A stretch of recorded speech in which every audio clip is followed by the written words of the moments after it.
আমাদের মোটামুটি হয়ে গেছে। আমরা এখন নিয়ে নিয়েছি এক পিস করে। বিসিমা কেমন হয়েছে? হ্যাঁ জোরে বলো। ভালো হয়েছে খুব। এই যে এখন রাঁধুনি এখন খাচ্ছে একটু, এই তুই হাওয়া দিস না। ওইদিকে আমার বাবাও খাচ্ছে। দারুণ হয়েছে, দারুণ ফাটাফাটি।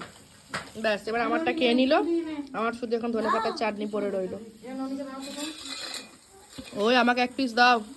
আমাকে 3 পিস দাও। বাপরে 3 পিস এখনই হবে না। কেন?